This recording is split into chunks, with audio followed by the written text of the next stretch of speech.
A bond deal is set, but tonight, former President Donald Trump is on the clock. He and 18 other co-defendants accused of trying to meddle in Georgia's 2020 presidential election results have until noon this Friday to turn themselves into the Fulton County Jail. The deadline, again, noon Friday, and we got our hands on the consent bond order for Trump.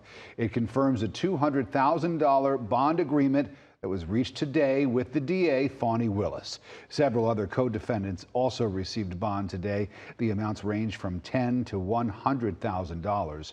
Despite the agreement, Mr. Trump and the other people charged will still see the inside of the Fulton County Jail building when they come to turn themselves in to be processed. Earlier today, attorneys working with the DA marched into work. Special Prosecutor Nathan Wade led the charge.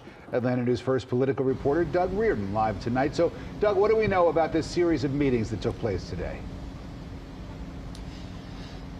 Right, Rick. Well, besides those bond amounts, we know that they involved several members of the district attorney's office here in Fulton County, including District Attorney Fani Willis herself. And we also know that there were several high-profile defendants' attorneys involved in these meetings as well. And the purpose was to negotiate their surrender before that Friday deadline. So here's what we know out of those meetings. Kenneth Chesborough, a Trump attorney, behind the idea to use false electors to put Trump back in office. His bond amount was set at $100,000. We're going to hear from his attorneys in a moment, actually. Another Trump attorney who worked on that false elector scheme, John Eastman, also received bond in the amount of $100,000.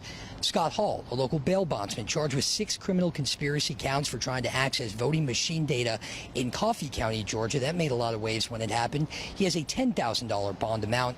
And Ray Smith, yet another Trump attorney from right here in Atlanta involved in that fake elector scheme, is facing a $50,000 bond.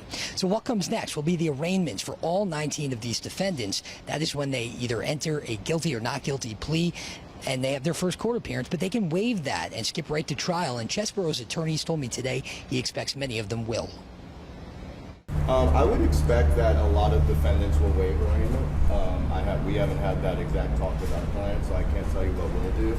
But I would expect that probably most, if not even all, of the defendants will waive arraignment. But I obviously can't speak for that.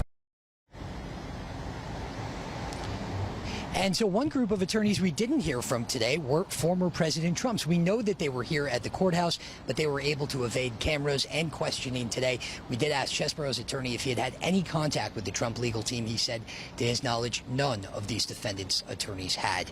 We're live outside the Fulton County Courthouse. Doug Reardon, Atlanta News First.